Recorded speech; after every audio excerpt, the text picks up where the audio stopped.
Welcome to our channel. Today we how to log into BigCommerce control panel, complete guide step by step clearly. Open your preferred web browser. In the address bar, type in the URL for BigCommerce.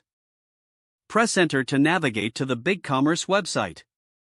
On the top right corner of the page, locate the login button. Click on the login button to proceed. You will be redirected to the login page. Here, you will see fields for your email address and password.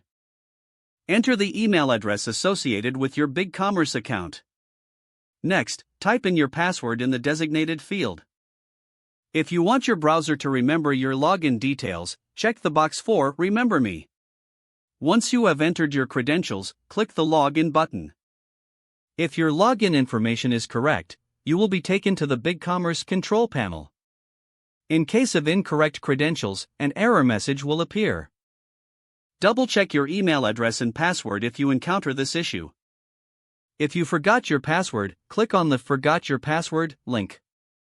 Follow the prompts to reset your password via email. Once you have logged in successfully, familiarize yourself with the dashboard. This is where you'll manage your store settings, products, and orders. If you need assistance, refer to the Help section within the control panel. You are now ready to explore all the features offered by BigCommerce. Enjoy managing your online store with ease. If the page does not load, refresh the browser or try again in a private or incognito window. Make sure you are using the correct email address, then retype it carefully to avoid small typos. If your password is not accepted, use the reset option and create a new strong password you can remember.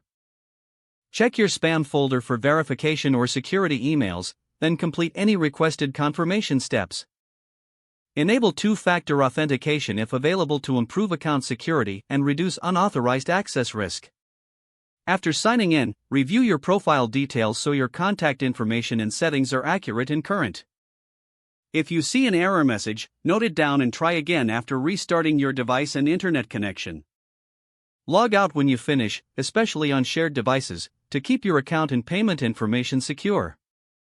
Don't forget to like this video and subscribe to our channel for more step-by-step tech guides.